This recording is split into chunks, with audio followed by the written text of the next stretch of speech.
Teaching Africa to Transform the World. When I was given the brief, I wondered why I was given, and they said, no, you could be the right person to actually do this because you've been in media, you've been engaged in media, and you've seen it from the analog days to the digital space to whatever we'll actually get. And I said, if not anything else, that in itself may have given me the permission to engage with this awesome audience that you have here. So mine is really a media commentary. From where I sit, what do I see? How do I engage? And I'll just keep it as simple, as conversational as can be in something that we hopefully can relate with it. And my balanced scorecard to know that I have connected and engaged with you is if at the end of my 12 minutes minus 1, you'll have more questions in your mind than answers. So I don't purport to come with a basket of answers, the do's and the don'ts, but one where when you leave here and get back to your stations, so to speak, you begin seeing, what did we say? How does it relate? How is it fitting in? Coincidentally, the presentations this morning, I didn't have an inkling as to what was being shared, but I almost felt like this guy is actually a dovetailing into what I'm about to share with us. So, let's talk numbers. Africa, population 1.4 billion. I tried to be current, where I said, okay, I'm coming in today, 12th. Can I get the latest UN data? Except those who may have gone to transition with the Lord. So that number may not be quite accurate to the last 2, 3, 4, but hopefully they're still with us, as at the time this was being taken. The population of Africa, 17.8% of the total world population. The density, when you look at the area, vis-a-vis, of course, the population, 49 per square kilometer. When you look at now the balance between those who are in urban vis-a-vis rural, 44.7%. The median age in Africa, 18.8%. Now, let me confess, this slide was to make me look clever. You don't have to remember all those numbers. Let's look at the population pyramid in Africa. These numbers, how are they distributed when you look at the different age and, again, between gender? What you basically see, forget the detail, is that you see a pyramid. This pyramid is expansive. Basically, it has a wide base. What does this mean? It means that there's a larger percentage of people in the younger age groups. What does this indicate? Africans, tunazaana. That is French for saying Africans are adding. Africans are fertile. Africans, you know, the numbers are growing. High birth rates, high fertility rates. The narrow top that we see basically is also saying something. There's a higher death rate, lower life expectancies. But overall, if there's one thing that I would ask that you pick from this, is that the population in Africa is growing. Okay, if it is growing, can we project and see where have we been, where are we going in terms of numbers? 2020, 1.3 billion. 2023, current into now, 1.4 billion. Next year, 1.5. As we continue, 2050, 2.4 billion, almost 2.5 billion. But again, we're talking generations. I had a very interesting chat with my senior at that table we're in. We keep on talking of the next generation. So who is next? Is it about being relative? Because if I'm next to you, she may be next to you. I'm not next to her. In a sense, then, there are generations that we can look at and say, those who were born between 1928 to 1945, they're called the silent generation. Less active online. Let's agree that where do we find the younger? Mambo ni digital. Digital space is where we're in. Okay? So I'll be looking with that sense of bias, if I may, and ask myself, if we're describing this generation in terms of when they're born, how are they engaging at that level? But 2 or 3 characteristics that can say this would pick out. And when I look at the expanse that you have here, we actually are representative to a great extent in what I'm about to share with you in the next 3, 4, 5 minutes. So the silent generation tends to be less active online, preferring traditional communication methods, but they may use technology for practical purposes, staying in touch with family, because family means everything to them. They are fighters. They're persevering, realistic, nostalgic. After that came the baby boomers. 1946-64. A bit more tech savvy, but still prefer face-to-face interactions. May use social media, yes, often, to connect with family and share memories. Because there's plenty, you sit, you reflect, and share memories. They are workers. You can imagine, after the World War, born into that space, there's a lot of work going on. Sacrificed, but had solid values. Generous, still also nostalgic. We now come to where some of us are. I'm not sure who else is in this WhatsApp group where I belong. I'm an admin, so if you don't raise your hand, I will left you. If you know, you know. But I can pride that we're creative. Emotional, yes. We're also dreamers. I can tell you I dreamt a lot. I would listen to radio, and in my mind those days in school, actually, if I'd continued, I probably would have been the Zuckerberg of Africa. Because I used to make radios on a wooden plank with transistors, ferrite rods, coil, capacitors, resistors. I could read physics the way some of us read history. I don't know what happened. When I meet with the maker, I'll be Zuckerberg there. Dreamers, fighters, very good at working as a team. This is where some of these characteristics start coming through. Passionate about the future, but still obsessed with success. And we, who are in this space here, the Generation X, are the ones that best adapt to changes. We are malleable. You know that story of the potter, the clay? I think when someone sang that song, they must have been thinking about us being the clay. Millennials, this is where now trouble starts coming in. Highly active online, often use social media for communication. Activism is something. Self-expression. You can say they're the digital natives because that is the world that they're in, Geographical limitations, they couldn't care less. That is the world where you find them. But they embrace it. They embrace technology for both work and leisure. They're lovers of globalization. They consider themselves citizens of the world. But they're also interested in protecting the planet. Many of them are obsessed with healthy eating, There are challenges to establish norms. So if you have things, there's order, they'll ask the why and they'll check and they'll move. Tend to be self-taught, autonomous. But again, unfortunately for us, they find it difficult to work as a team. So if you're looking for people to work as a team, you shall be challenged, we shall lead prayers, but yes, that's where you're going to find them. Here comes even more trouble. The Gen Zs. And I'm sure, can the Gen Zs in the house raise your hands, please? You're the ones who are giving us trouble.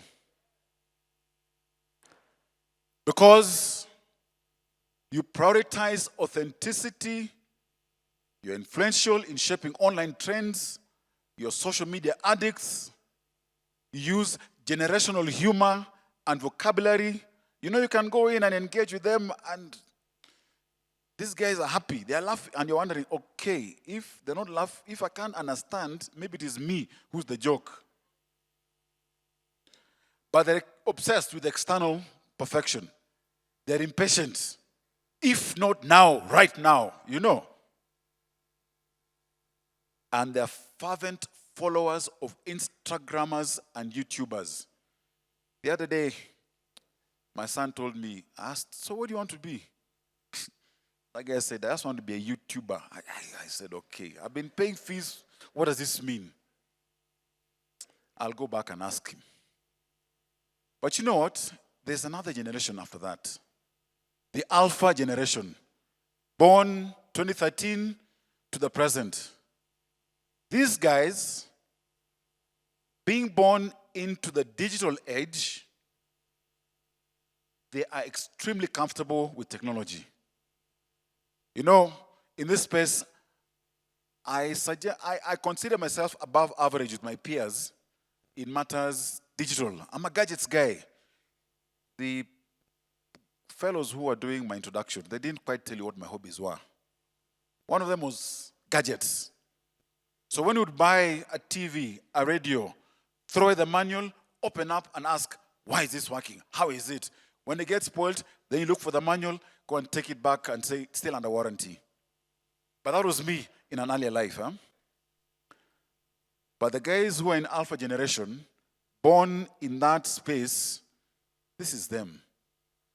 I touched my first computer I was sharing, and he's more senior than me.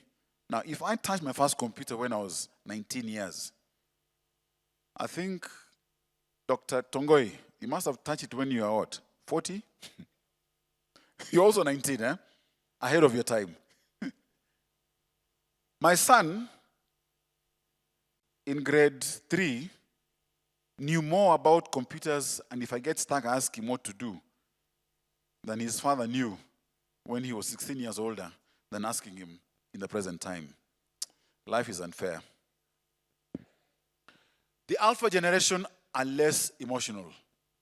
They have no feelings to fellow human beings. They have fewer real friends. They don't connect necessarily with the other humanity.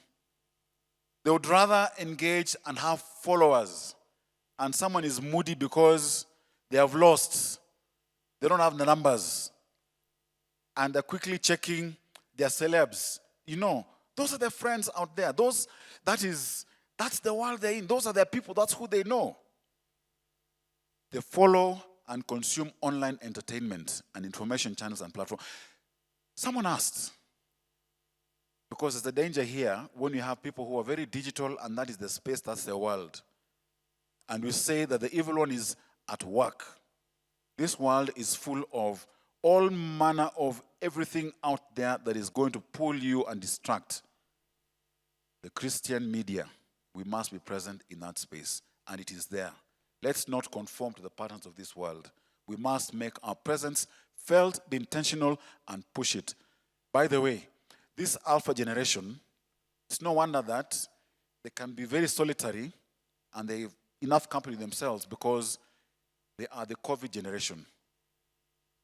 COVID happened during their time in terms of, yes, 2, 3, 4 years back, but when they're able to now see and things start sinking in, start shaping their space, and to them, that is French, kawaida, normal to them.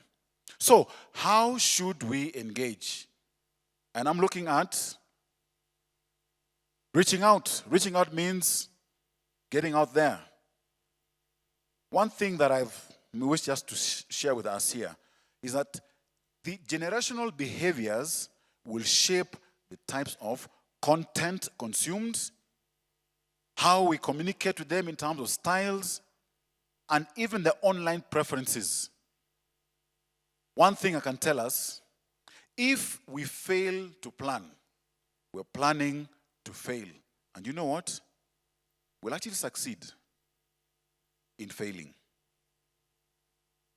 Did you know that one can be very present but absent at the same time in reaching this next generation, just because you're in the same space. And by the way, that next or the next generation could well be in your own home. I have 2 sons. One is 19. No, he is. We're bad at numbers, eh? But he's taller than me. Anyway, the other one, the MC, co-MC, I think my wife will send you some M-Pesa because he's still in junior high, but you said he's in university. So, yes, I believe he is in university. It shall come to pass. So thank you for that prophecy. The thing is that it may be easier, and I'm talking about me and for a friend. That next generation could well be in the same space that you're in your own home. By the times I have found it easier to talk or engage, interact, reach out, my Jerusalem, my own home, to my son through an uncle. Sometimes you'll find that in Africa, there are certain things in how we engage with our elders, you know. You can be seen, not heard. There's some things, this has been done. So let's contextualize. There's things, there's stuff, there's a perfect, there's a theory, but there's a reality on the ground, but we must adapt so that we actually become effective. So, mambo ni, that is French for things are 3. Can I suggest, and I'd like to leave us with 3 M's. 3 M's. The first one, it's all about the means. We must connect with the next generation where they are.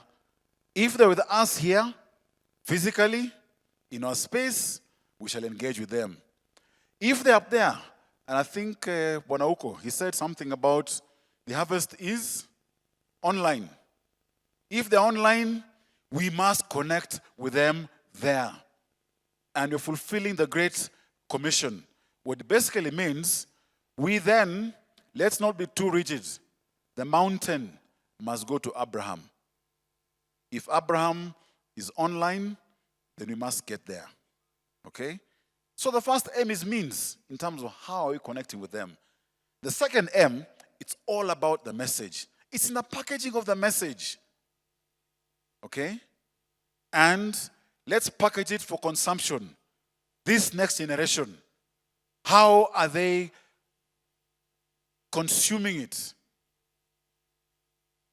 And I'll throw a span in the works for those of us who are in charge, invested in all these beautiful cameras, you've got bundles, you're connected. Remind me, I have something for you. So, packaging the message in telling his story, his, capital H, his story. We must story tell the good news. You know what? There's nothing new. There's nothing new in telling stories. Jesus spoke and told parables. He packaged it for consumption. He could have been all theory and all this difficult thing and up there. I mean, he's alone. We are here to catch up with him, you know, if he allows us to. So we must package your messaging. So I'm asking us, as we reach out, are we packaging? How are we packaging this message? Okay? By the way, you can get the first 2 right. We're up there with you where you are, or here on earth, or in the same space in my neighborhood. We're reaching out. Tick. We may have packaged the message right. Tick. But I ask, who is the messenger? You can have everything right, but how many times, let's ask ourselves, you don't have to tell your neighbor, how many times have you even decided, I've blocked out because the messenger, I can't feel you, I can't connect with you, and I miss out. We can miss out in reaching the next generation because we haven't gotten the right messenger. And I'm using this in quotes. I'm not saying those of us who are old can't engage the younger ones, but I'm throwing a challenge to the church leaders and all others that are present here. Who are you using? How are we engaging with them? This next generation, do they see us in them? Do they feel us? Are we the right messengers in terms of getting this message to them? Sometimes, my very good senior to my right, he said, you know what? Let's have and engage through uncles to engage with our sons. So they become the messengers. So I can still be the one who created that message. I can still want to reach out. I still want to connect. But I see that if I use Dennis, if I use William or Joseph or Uncle this or favorite that, then I can still connect and engage, because what is key here is being able to get my 3 M's in check. However, in all this, who is our example? Who I can suggest to us actually is the example how he delivered this? Christ. In terms of, he reached out. Check. In terms of the message. Check. In terms of the messenger. In reaching out, are we reflecting Christ so that then others can see, can want to be? Can I end by just suggesting that I've disappointed those who thought that I'm going to talk about, number of radio sets, digital, WhatsApp, Twitter. Excuse me. Oh, and there's another animal, by the way. This one here, AI. Hiya, we're all fearing AI, alternative. AI, will the past become irrelevant? AI, excuse me. AI is an invention or creation of man. And we know, you know better than me. How can the created be better or higher than the creator? Man himself was created by God. So the AI that we're seeing and feeling and wondering, can I suggest is, in any case, even at best, man being created is nowhere near where God can allow us to be. Africa is where it's happening. We who are here, and I'm so convinced it's time for Africa to reach out. As we reach Africa, reaching Africa to transform the world. It's our time. And that time is right now. Thank you very much.